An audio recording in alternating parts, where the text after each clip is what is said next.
जय मध्य प्रदेश दोस्तों, स्वागत है आपका आरबीएस कॉम्पिटिटिव ग्रुप चांचौड़ा बीनागंज में। मैं जितेंद्र मीना आप लोगों का बहुत बहुत स्वागत करता हूं। दोस्तों, पिछला जो हमारा मध्य प्रदेश जीके को लेके वीडियो था, उसमें मैंने आपको मध्य प्रदेश का जो अक्षांशीय और देशांतरीय विस्तार होता है, कर्क रेखा के बारे में आपको बताया है। साथ ही मध्य प्रदेश के जो सीमाओं से लगे हुए राज्य हैं, उनके साथ मध्य प्रदेश के कौन कौन से ज़िले लगते हैं, और इसके साथ ही मैंने आपको बताया था कि मध्य प्रदेश की भारत के सापेक्ष क्या स्थिति है। तो दोस्तों, ये हमारा लास्ट लेक्चर था और आज हम लेके आए हैं दोस्तों मध्य प्रदेश के राजकीय प्रतीकों के बारे में। आज का जो हमारा वीडियो है वो है मध्य प्रदेश के राजकीय प्रतीक। ठीक है दोस्तों, पूरी मेहनत मैं इसके साथ किया हूँ राजकीय प्रतीक को लेके, और मेरा विश्वास है कि आप अगर वीडियो को पूरा अंत तक देखेंगे तो निश्चित रूप से आपको इस मैटर में कोई भी समस्या नहीं आएगी और आप हमेशा के लिए उसको याद कर लेंगे। ठीक है दोस्तों, तो शुरुआत करते हैं हम वीडियो की। और दोस्तों, वीडियो के अंत में आपको बताया जाएगा, पिछले जो वीडियो था उसमें मैंने एक क्वेश्चन जो पूछा था उसके बारे में जिसने सही जवाब दिया था उसका नाम और फोटो यहाँ पर दिखाया जाएगा। ठीक है दोस्तों, तो लेकिन ये आज प्रतिक्रिया मैं आपको बाद में बताऊंगा, बाद में इस चीज़ का अनाउंस किया जाएगा और आज भी एक क्वेश्चन पूछा जाएगा। तो इसके लिए ज़रूरी है कि आप वीडियो को पूरा अंत तक देखें और पिछले वीडियो का जिसने सही आंसर दिया है उसके लिए भी आप इंतज़ार करें कि वो कौन है। ठीक है दोस्तों, तो शुरू करते हैं मध्य प्रदेश के राजकीय प्रतीक।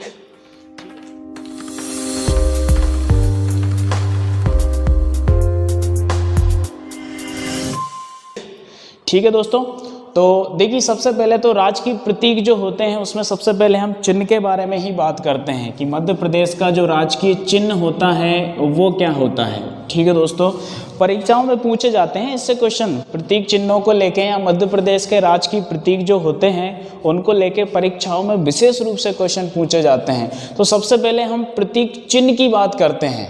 ठीक है, प्रतीक चिन्ह क्या होता है दोस्तों, ऐसे करके एक गोल आकृति है, इसके बाहर क्या होता है 24 जो होते हैं इस तरीके से अंकित होते हैं, 24 तीलियाँ जो होती हैं अंकित होती हैं। इसके अंदर एक व्रत होता है, इसके अंदर क्या होता है, एक व्रत होता है। इस व्रत में क्या होता है, इस व्रत के अंदर लिखा हुआ होता है मध्य प्रदेश शासन और सत्यमेव जयते। ठीक है दोस्तों, इस व्रत में क्या लिखा होता है, मध्य प्रदेश शासन। मैं आपसे बोल रहा हूँ छोटी सी जगह है, शायद आपको वहाँ लिखूंगा तो दिखेगा नहीं। इस व्रत में क्या लिखा होता है, मध्य प्रदेश शासन और सत्यमेव जयते। इसी के साथ ही मध्य प्रदेश की प्रमुख फसलें जो होती हैं गेहूँ और धान की बालियाँ भी इसके अंदर दिखाई जाती हैं। यानी दोस्तों क्या लिखा होता है, यहाँ आपको लिख के बता दे रहा हूँ थोड़ा सा। इस राजकीय प्रतीक चिन्ह में जो फर्स्ट व्रत होता है उसके अंदर की बात है, इसके अंदर 2 व्रत होते हैं। दूसरे व्रत में क्या होता है वो भी आपको दिखाया जाएगा। फर्स्ट जो व्रत होता है इसमें लिखा होता है मध्य प्रदेश शासन, मध्य प्रदेश शासन, और इसके बाद लिखा होता है सत्यमेव जयते, सत्यमेव जयते। ठीक है दोस्तों, भारत का राष्ट्रीय वाक्य है सत्यमेव जयते, यानी सत्य में ही जीत होती है। और ये दोस्तों मुंडकोपनिषद से लिया गया है। कौन से उपनिषद से, मुंडकोपनिषद से लिया गया है। और जितने भी उपनिषद होते हैं, भारत में 4 वेद होते हैं, ऋग्वेद, अथर्ववेद, सामवेद, उसमें से ये जो होता है ऋग्वेद से लिया गया है। ठीक है दोस्तों, ऋग्वेद में है मुंडकोपनिषद, मुंडकोपनिषद से लिया गया भारत का राष्ट्रीय वाक्य जिसको हम कहते हैं सत्यमेव जयते, यानी सत्य में ही जीत होती है। तो ये फर्स्ट व्रत जो होता है राजकीय प्रतीक चिन्ह में, उसमें मध्य प्रदेश शासन सत्यमेव जयते लिखा होता है।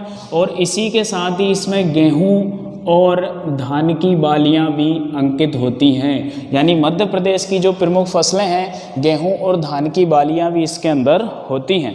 ठीक है दोस्तों, तो इसके बाद अगर आप आगे जाएंगे तो एक व्रत और आपको अंदर मिलेगा।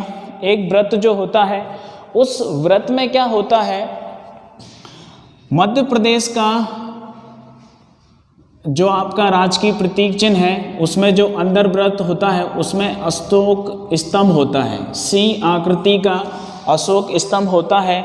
और मध्य प्रदेश का जो राजकीय वृक्ष है बरगद, कौन सा है, बरगद वो भी इसी के अंतर्गत होता है। ठीक है दोस्तों, तो मध्य प्रदेश के राजकीय चिन्ह में क्या क्या होता है ये सारी डिटेल्स मैंने आपको बता दी है। मध्य प्रदेश के राजकीय चिन्ह में जो चारों तरफ होता है 24 तीलियां अंकित होती हैं, फिर अंदर एक व्रत होता है जिसमें मध्य प्रदेश शासन लिखा होता है और उसी में लिखा होता है सत्यमेव जयते, और इसी के साथ ही उसमें गेहूं और धान की बालियां भी अंकित की जाती हैं। फिर अंदर एक व्रत होता है जिसमें अशोक स्तंभ लिया गया है, उस अशोक स्तंभ का सिंह रूप इसमें दर्शाया जाता है और इसके अंदर मध्य प्रदेश का जो राजकीय वृक्ष है बरगद को भी दिखाया जाता है। ठीक है दोस्तों, तो अब आप याद रखेंगे मध्य प्रदेश के राजकीय चिन्ह के बारे में, इससे संबंधित कोई भी क्वेश्चन पूछा जाए तो आप निश्चित रूप से उस क्वेश्चन का आंसर दे सकते हैं। ठीक है दोस्तों, तो ये हुआ मध्य प्रदेश का राजकीय चिन्ह। अब इसके बाद अगर दूसरी बात हम करते हैं, मध्य प्रदेश के राजकीय चिन्ह के बाद अगर हम दूसरे प्रतीक चिन्ह की बात करते हैं तो यहाँ पर आप देख लीजिए, यहाँ से शुरू करते हैं। मध्य प्रदेश का राजकीय पशु किसको कहते हैं? बारहसिंगा को। मध्य प्रदेश का राजकीय पशु है बारहसिंगा, जिसको मध्य प्रदेश शासन ने कब अपनाया है? 1 नवंबर 1981। आपको पता है मध्य प्रदेश की स्थापना 1 नवंबर 1956 को हुई थी और 1 नवंबर को मध्य प्रदेश का स्थापना दिवस या मध्य प्रदेश दिवस मनाया जाता है। और जब मध्य प्रदेश दिवस मनाया जाता है तो मध्य प्रदेश को लेकर जो राज्य सरकार होती है विशेष चर्चा करती है, उस चर्चा में कुछ प्रस्ताव होते हैं और प्रस्ताव के साथ ही अगर मध्य प्रदेश में किसी भी चीज़ का परिवर्तन करना होती है तो राज्य सरकार उस दिन अनाउंस कर देती है। तो यहाँ पर 1 नवंबर 1981 को जब मध्य प्रदेश का स्थापना दिवस मनाया गया, उस समय मध्य प्रदेश का राजकीय पशु बारहसिंगा को घोषित किया गया। अब दोस्तों मध्य प्रदेश का जो राजकीय पशु है बारहसिंगा, ये आपको पता होना चाहिए कि ये किस कैटेगरी का होता है या और क्या क्या आप इसके बारे में जानते हैं वो सब आपको पता होना चाहिए, क्योंकि सब क्वेश्चन यहाँ से पूछे जाते हैं। तो दोस्तों एक विशेष क्वेश्चन पूछा जाता है कि ये किस प्रजाति का होता है, तो आप कहेंगे ब्रेडर प्रजाति का बारहसिंगा है। यानी मध्य प्रदेश का जो राजकीय पशु है बारहसिंगा वो कैसा होता है? ब्रेडर प्रजाति का होता है। और क्या होता है? ये हिरण की एक प्रजाति है। ठीक है दोस्तों, किस परिवार का है? जो हिरण होती है उस परिवार का है, यानी हिरण प्रजाति का है, ब्रेडर प्रजाति का है और इसको कहा जाता है दलदली पशु भी कहा जाता है या दलदली घास का पशु भी इसको कहा जाता है। ठीक है, ब्रेडर प्रजाति का बारहसिंगा मध्य प्रदेश का राजकीय पशु है, मध्य प्रदेश का राजकीय पशु है और 1 नवंबर 1981 को इसकी घोषणा की गई थी। ब्रेडर प्रजाति का होता है, हिरण इसको कहते हैं, दलदली घास का मृग या दलदली घास का हिरण भी इसको कहा जाता है। एक और दोस्तों विशेष क्वेश्चन पूछा जाता है कि मध्य प्रदेश में जो राजकीय पशु है बारहसिंगा ये कहाँ पाया जाता है? तो दोस्तों ये पाया जाता है मध्य प्रदेश का सबसे बड़ा राष्ट्रीय उद्यान कान्हा-किसली। कौन से राष्ट्रीय उद्यान में? मध्य प्रदेश का सबसे बड़ा राष्ट्रीय उद्यान है कान्हा-किसली, जिसमें ये ब्रेडर प्रजाति का बारहसिंगा पाया जाता है। अब कान्हा-किसली राष्ट्रीय उद्यान कहाँ पर आता है? तो दोस्तों 2 जिलों के अंतर्गत आता है ये।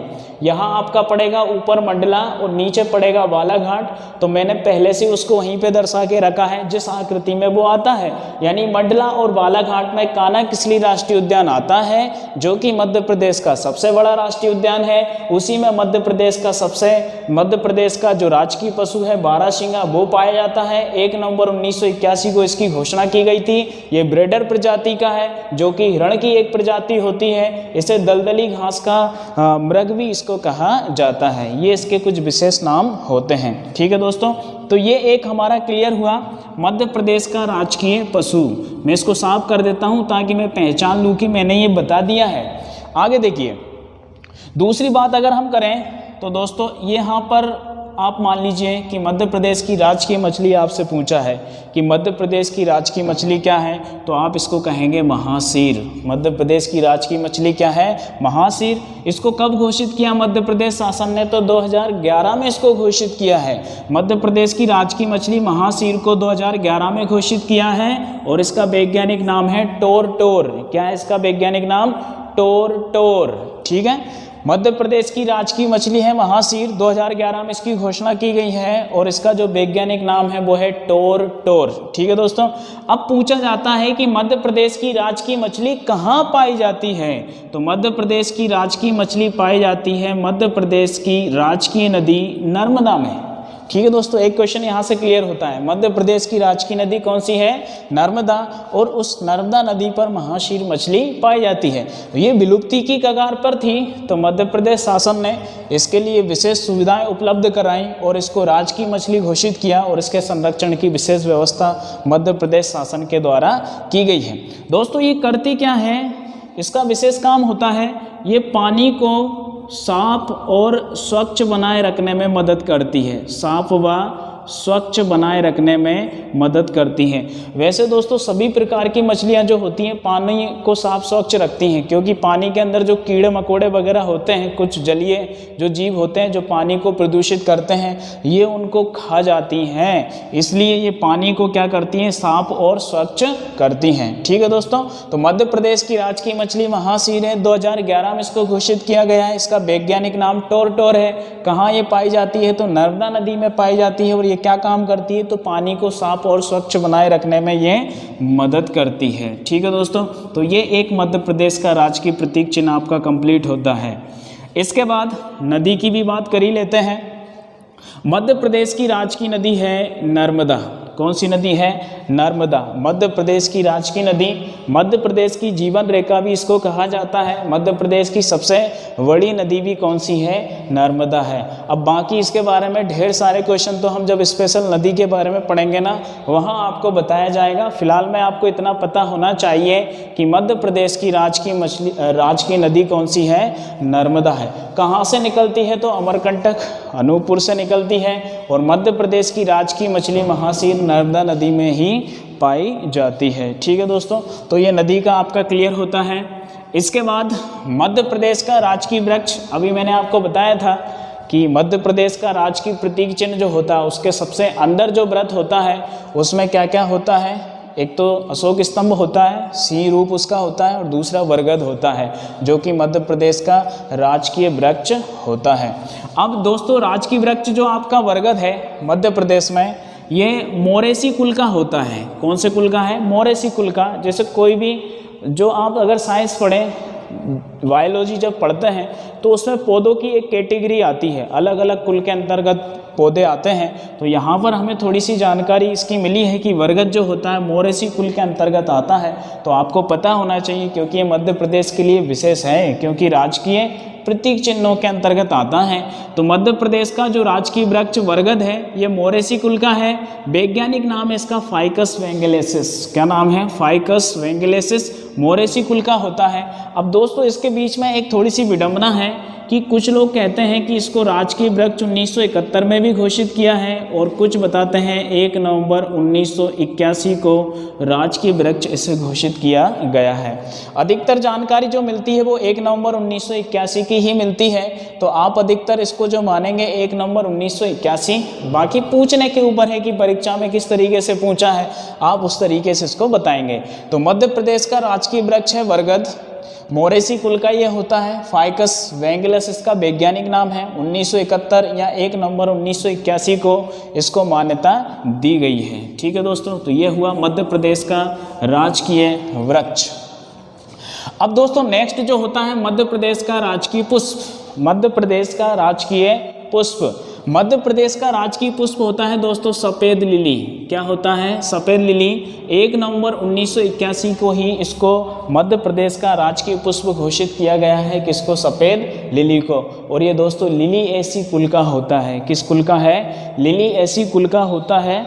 और दोस्तों इसमें विशेष बात यह है कि इसकी ये गोल पत्तियाँ और सुंदरता, गोल पत्तियाँ, सुंदरता, और इसका तना जो होता है वो शाकीय होता है, यानी शाखाएं होती हैं तने में। सुंदरता और गोल पत्तियों के लिए प्रसिद्ध है, या इन्हीं की सुंदरता के कारण ये जाना जाता है। तो मध्य प्रदेश का राजकीय पुष्प है सफ़ेद लिली। 1 नवंबर 1981 को ये घोषित किया गया, जो कि लिली ऐसी कुल का है। इसकी पत्तियां गोल होती हैं, काफ़ी सुंदर होता है, और इसका तना जो होता है वो कैसा होता है? शाकीय होता है। ठीक है दोस्तों, अब आता है मध्य प्रदेश का राजकीय नृत्य। मध्य प्रदेश का राजकीय नृत्य दोस्तों होता है राई। क्या होता है? राई होता है। मध्य प्रदेश का राजकीय नृत्य होता है राई। अब ये कब होता है? कब होता है? तो दोस्तों ये होता है जन्मोत्सव पर, जब किसी के यहाँ किसी के बच्चों का जन्म होता है या जन्म दिवस मनाया जाता है तब राई किया जाता है। और ये कहाँ होता है तो आप इसको बताएंगे विशेष रूप से मध्य प्रदेश में, ये बुंदेलखंड में होता है। जब मध्य प्रदेश के नृत्य पढ़ेंगे तब वहाँ इसको पढ़ा जाएगा, लेकिन यहाँ पर आया है कि मध्य प्रदेश का राजकीय नृत्य क्या है, तो विशेष रूप से आप यहाँ इसको फोकस करेंगे। मध्य प्रदेश का राजकीय नृत्य है राई। बुंदेलखंड में ये आयोजित किया जाता है। मैंने आपको ये बताया है, बुंदेलखंड मध्य प्रदेश का एक भौगोलिक क्षेत्र होता है। जन्म विवाह और किसी, जैसे आप कोई भगवान से कोई प्रार्थना करें और आपका काम अगर सफल हो जाए, यानी कि आपका जो लक्ष्य होता है, लक्ष्य प्राप्ति पर जो उत्सव मनाया जाता है, तो ऐसी कंडीशन में भी यहाँ पर राई या शुभ अवसर आप कह सकते हैं राई का आयोजन किया जाता है। शुभ अवसर पर राई का आयोजन किया जाता है। ठीक है दोस्तों, मध्य प्रदेश का राजकीय नृत्य है राई। बुंदेलखंड में ये विशेष रूप से होता है। ढेरों परीक्षाओं में आता है, ढेरों परीक्षाओं में, यानी वेरी वेरी इंपॉर्टेंट क्वेश्चन है कि राई कहाँ होता है, तो बुंदेलखंड में होता है। जन्म विवाह और शुभ अवसर पर इसका आयोजन किया जाता है। इसमें क्या होता है दोस्तों, इसमें नर्तकी होती हैं। क्या होता है? नर्तकी, यानी नृत्य करने वाली महिलाएं होती हैं। जो नृत्य करने वाली महिला होती है उसको क्या कहा जाता है, ये भी आपको पता होना चाहिए। तो जो नृत्य करने वाली महिलाएं होती हैं उनको बेड़नी कहा जाता है। क्या कहेंगे? बेड़नी कहेंगे। लोकल ग्रामीण क्षेत्रों के शब्द हैं दोस्तों, इस तरीके से यूज़ किया जाता है। जो नर्तकी होती है उनको क्या कहते हैं? बेड़नी कहते हैं। अब आप याद रखेंगे कि मध्य प्रदेश का राजकीय नृत्य है राई, बुंदेलखंड में होता है। कब होता है? कि भाई जन्म किसी के बच्चे का जन्म हुआ, या जन्म उत्सव आप मना रहे हैं, या विवाह हो रहा है, या आपका कोई भी शुभ अवसर है, उस अवसर पर आप राई का नृत्य करवाते हैं। और इसमें जो महिलाएं नृत्य करती हैं उनको क्या कहा जाता है? बेड़नी कहा जाता है। ठीक है दोस्तों, अपने यहाँ आप देखें तो गुना से अलग होके जो आपका अशोकनगर जिला बना है, अशोकनगर जिला में अगर आपने करीला देखा हो या अगर नाम सुना हो, करीला बड़ा फेमस है। करीला माँ सीता का यहाँ पर मंदिर है, जानकी माता का मंदिर है। ऐसा माना जाता है कि यहीं पर लव कुश का जन्म हुआ था, या उनसे संबंधित कुछ घटनाएं रामायण काल से संबंधित करीला नाम का स्थान है। और वहाँ पर ये जो नृत्य होता है राई, ये विशेष रूप से मनाया जाता है। ठीक है दोस्तों, यहाँ पर मेला भी लगता है, काफ़ी बड़ा मेला लगता है। परीक्षाओं में पूछा जा सकता है कि करीला मेला कहाँ लगता है, तो आप कहेंगे अशोकनगर जिले में लगता है, जहाँ पर राई का सबसे ज़्यादा महत्व होता है। माँ सीता जी का मंदिर है, माँ जानकी माँ का मंदिर, वहाँ पर विशेष रूप से ये आयोजन इसका किया जाता है। ठीक है दोस्तों, तो ये हुआ मध्य प्रदेश का राजकीय नृत्य। अगली बात करते हैं दोस्तों, तो मध्य प्रदेश की राजकीय फसल क्या है? मध्य प्रदेश की राजकीय फसल क्या है? सोयाबीन है। मध्य प्रदेश की राजकीय फसल किसको कहेंगे? सोयाबीन को कहेंगे। और सोयाबीन मध्य प्रदेश में पूरे भारत का 80% होता है। ठीक है, ये भी क्वेश्चन परीक्षाओं में पूछा हुआ है दोस्तों कि मध्य प्रदेश में पूरे भारत का कितने प्रतिशत सोयाबीन होता है, तो 80% सोयाबीन मध्य प्रदेश में होता है। मध्य प्रदेश की राजकीय फसल है सोयाबीन। ठीक है दोस्तों, और ये है तिलहनी फसल। तिलहनी फसल यानी इससे क्या निकाला जाता है? तेल निकाला जाता है। तिलहनी फसल आप इसको कह सकते हैं, इसको आप नगदी फसल भी कह सकते हैं। क्या कह सकते हैं? नगदी फसल। और बरसात के मौसम में बोई जाती है, इसलिए आप इसको खरीफ की फसल भी कह सकते हैं। क्या कहेंगे? खरीफ की फसल। ठीक है, तेल निकाला जाता है इसलिए तिलहनी फसल हुई। नकदी फसल यानी इसको बेच के हम सीधा पैसा प्राप्त करते हैं, इसलिए नकदी फसल हुई। बरसात के मौसम में बोई जाती है, इसलिए इसको खरीफ की फसल कहेंगे। मध्य प्रदेश में 80% होती है। और इससे संबंधित क्वेश्चन दोस्तों बड़े 2-3 इंपॉर्टेंट क्वेश्चन बनते हैं कि मध्य प्रदेश में सबसे ज़्यादा सोयाबीन किस जिले में होती है, तो आप कहेंगे उज्जैन में। कहाँ होती है? उज्जैन में। मध्य प्रदेश में सोयाबीन की सबसे ज़्यादा फसल उज्जैन में होती है और उज्जैन आता है मालवा क्षेत्र के अंतर्गत, यानी मालवा क्षेत्र में सोयाबीन सबसे ज़्यादा होता है। इसके साथ ही दोस्तों 2 क्वेश्चन और बनते हैं कि एशिया का सबसे बड़ा सोयाबीन कारखाना कहाँ पर है। एशिया का सबसे बड़ा सोयाबीन कारखाना अगर आपसे पूछा जाए तो वो है दोस्तों उज्जैन में ही। वेरी वेरी इंपॉर्टेंट क्वेश्चन कई बार पूछा है। मध्य प्रदेश में सोयाबीन का सबसे बड़ा कारखाना उज्जैन में है और सोयाबीन अनुसंधान केंद्र अगर आपसे पूछा जाए तो वो है इंदौर। क्या है? इंदौर। सोयाबीन अनुसंधान केंद्र का है इंदौर में और मध्य प्रदेश में सोयाबीन का पूरे एशिया महाद्वीप का सबसे बड़ा सोयाबीन कारखाना उज्जैन में है। सबसे ज़्यादा सोयाबीन मध्य प्रदेश में उज्जैन में होता है और सोयाबीन का सबसे बड़ा वायदा बाजार भी दोस्तों इंदौर ही है। तो सोयाबीन को लेके काफ़ी क्वेश्चन मध्य प्रदेश से बनते हैं। मध्य प्रदेश की राजकीय फसल है सोयाबीन और ये मध्य प्रदेश में पूरे भारत का 80% होता है। दलहनी फसल है, नकदी फसल है, खरीफ फसल है और मध्य प्रदेश में सबसे ज़्यादा सोयाबीन उज्जैन में होता है। एशिया महाद्वीप का सोयाबीन का सबसे बड़ा कारखाना उज्जैन में है। सोयाबीन अनुसंधान केंद्र इंदौर में है और सोयाबीन का सबसे बड़ा वायदा बाजार भी कहाँ पर है? इंदौर में है। ठीक है दोस्तों, और इस सोयाबीन के कारण ही मध्य प्रदेश का एक नाम पड़ जाता है सोया स्टेट। क्या कहेंगे? Soya state. ठीक है दोस्तों, मध्य प्रदेश को सोया स्टेट सोयाबीन की पूरे भारत में सबसे ज़्यादा पैदावार होने के कारण कहा जाता है। ठीक है दोस्तों, तो ये हुआ मध्य प्रदेश की राजकीय फसल के बारे में जो कुछ तथ्य थे ये। अब ज़रा आप देखिए, मध्य प्रदेश का राजकीय फल क्या है? आम है। भारत का राष्ट्रीय फल भी क्या होता है? आम होता है। मध्य प्रदेश का राजकीय फल आम है और इसका वैज्ञानिक नाम होता है मैंगीफेरा इंडिका। साइंस में इसको विशेष रूप से पूछा जाता है।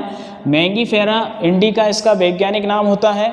और दोस्तों आम की फसल को लेके वैसे तो पूरे भारत में सबसे ज़्यादा आम जो होते हैं केरल में होते हैं, लेकिन अपने यहाँ बुरहानपुर में एक तथ्य बनता है। यहाँ मध्य प्रदेश का सबसे दक्षिणी जिला है कौन सा? बुरहानपुर। खंडवा से अलग होके बना है 2003 में बुरहानपुर। और बुरहानपुर में एक आम पाया जाता है जिसको ढेरों परीक्षाओं में पूछा है, कई सारी परीक्षाओं में आता है। उस आम का नाम है नूरजहां। क्या नाम है? नूरजहां।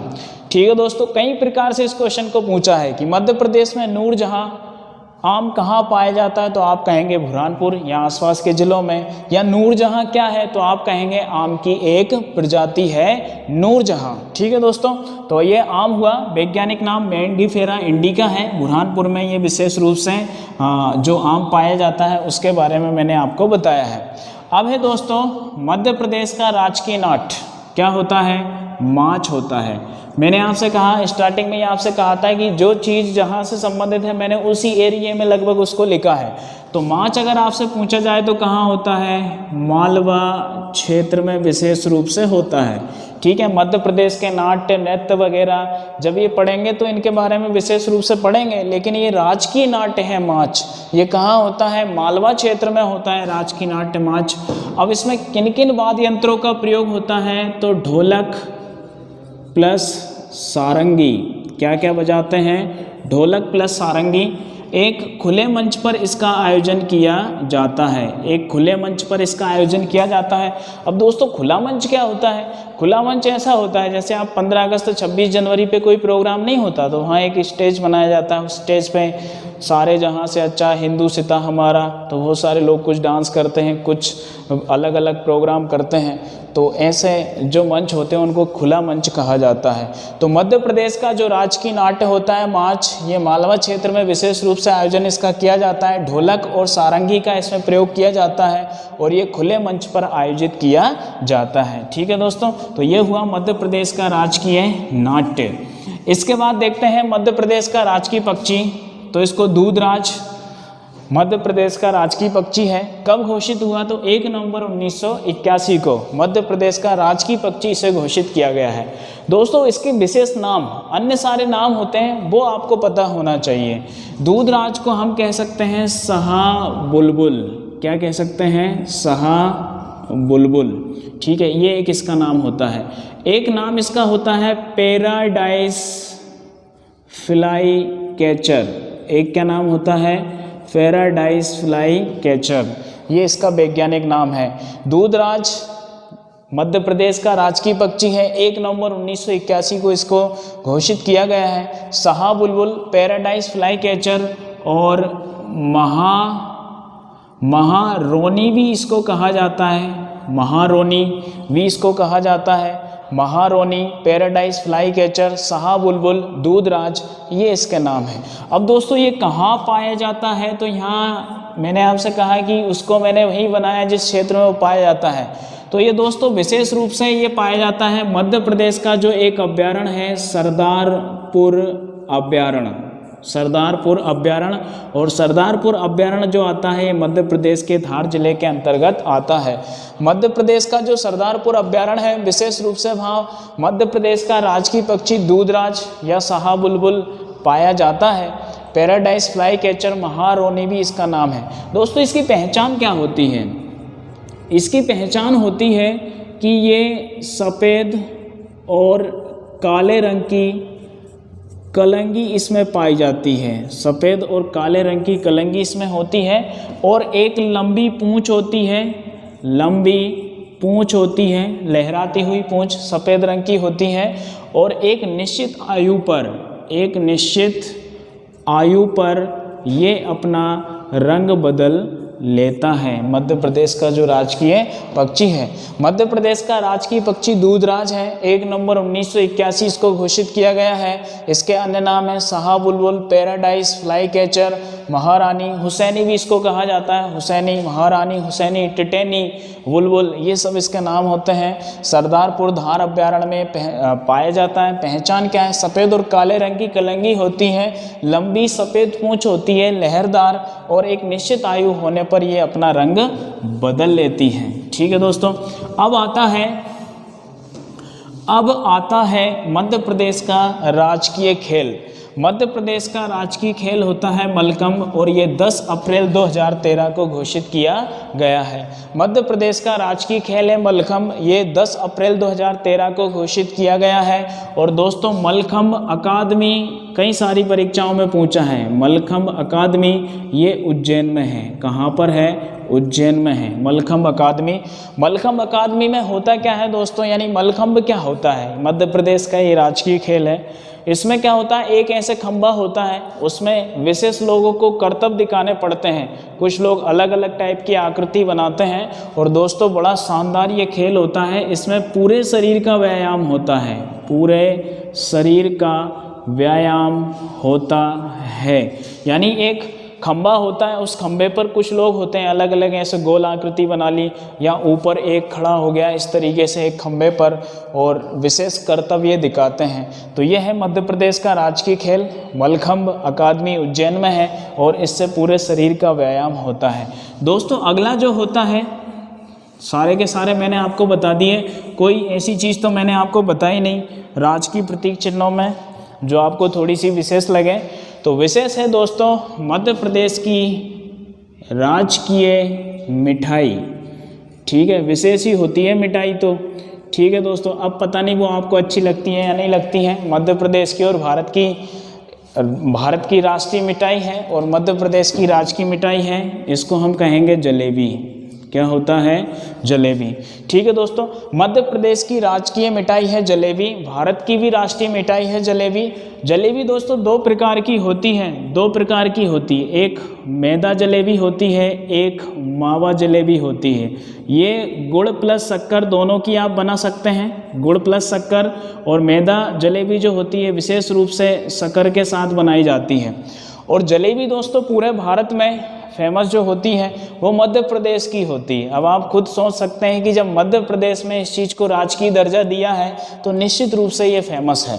अब फेमस होने का रीज़न दोस्तों ये नहीं है, ये जलेबी ऑल इंडिया में आप कहीं पर भी चले जाइए आपको सब जगह मिलेगी, लेकिन ये जलेबी स्पेशल मध्य प्रदेश की है। कौन सी? मावा जलेबी, गुड़ प्लस शक्कर की बनाई जाती है। और ये फेमस कहाँ की है? छोटी छोटी जगह की फेमस है। आप इंदौर, भोपाल, उज्जैन की फेमस नहीं है। ये जलेबी फेमस है बेरसिया जो भोपाल जिले के अंतर्गत आता है, कुरावर ये राजगढ़ जिले के अंतर्गत आता है, लटेरी ये विदिशा जिले के अंतर्गत आता है। यानी इतने आसपास का जो क्षेत्र है, नरसिंहगढ़ आप कह सकते हैं, लटेरी, कुरावर, सिरोंज और मकसूदनगढ़, इसके आसपास का जो क्षेत्र होता है उस क्षेत्र में विशेष रूप से ये वाली जलेबी बनाई जाती है, जो कि मध्य प्रदेश की राजकीय मिठाई है और भारत की भी राष्ट्रीय मिठाई है। ठीक है दोस्तों, तो ये था आज का हमारा मिशन मध्य प्रदेश पुलिस परीक्षा को लेके, जिसमें मैंने आपको बताया मध्य प्रदेश के राजकीय प्रतीक चिन्ह। अब दोस्तों बात आती है कि पिछला जो हमारा वीडियो था उसका सबसे सॉलिड जवाब किसने दिया है? तो उसका सबसे सॉलिड जवाब दिया है मोनिका मीना ने। ठीक है दोस्तों, किसने दिया है? मोनिका मीना ने। और इसके बाद 3 लोगों ने सही इसका आंसर दिया है। सबसे सही आंसर जो दिया है मोनिका मीना ने, यानी सही तो अन्य लोगों ने भी दिया है, लेकिन सबसे पहले यानी उन लोगों से पहले जो आंसर दिया है वो मोनिका मीना ने दिया है। दूसरा सही जो आंसर दिया है वो दिया है जितेंद्र अहिरवार ने। और तीसरा सही जो आंसर दिया है वो दिया है सीमा मीना ने।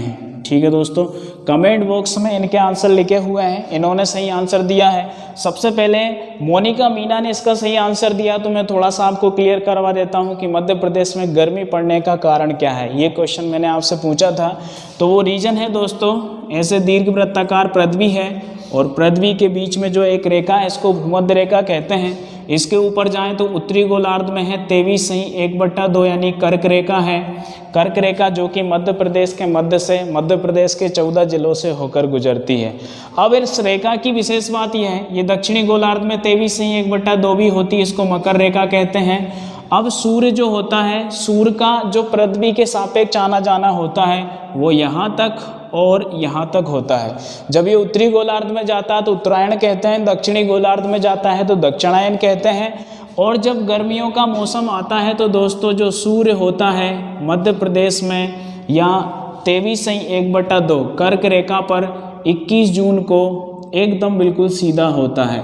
यानी कि सीधी सी बात 21 जून से मतलब नहीं है, पूरे उत्तरी गोलार्ध में इस समय तक ये सक्रिय रहता है। दिसंबर के बाद इसका उत्तरायण स्टार्ट होता है, तो जनवरी, फरवरी, मार्च, अप्रैल, 21 जून के बाद वापस ही इधर आने लगता है। तो इस समय मध्य प्रदेश में गर्मी पड़ती है। आपको पता भी होगा ये 21 जून को यानी आपसे पूछा जाता है सूर्य कर्क रेखा पर कब लंबवत होता है, तो 21 जून को होता है। ठीक है दोस्तों, तो इस दिन उत्तरी गोलार्ध का ये सबसे बड़ा दिन होता है 21 जून को, क्योंकि सूर्य जो होता है पूरे 12 घंटे तक चमकता है, तो यहाँ पर इस क्षेत्र में खूब गर्मी पड़ती है।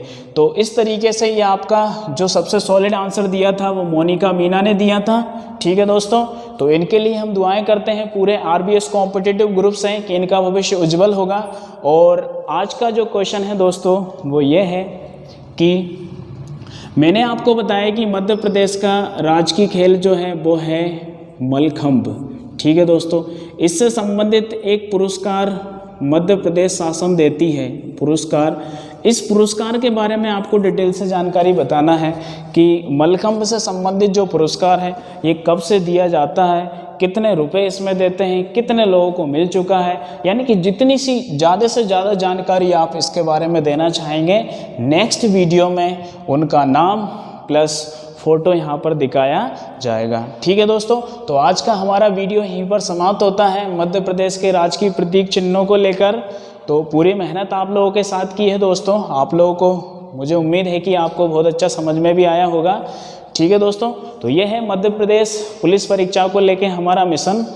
ठीक है दोस्तों, अब यदि आपको हमारा वीडियो समझ में आए तो दोस्तों प्लीज़ लाइक करें, शेयर करें, सब्सक्राइब करें और बेल आइकन का बटन ज़रूर दबाएं तथा कमेंट्स के माध्यम से हमें बताएं कि हमारा वीडियो आपको कैसा लगा है। ठीक है दोस्तों, पूरा वीडियो देखने के लिए आपका बहुत बहुत धन्यवाद। जय मध्य प्रदेश दोस्तों।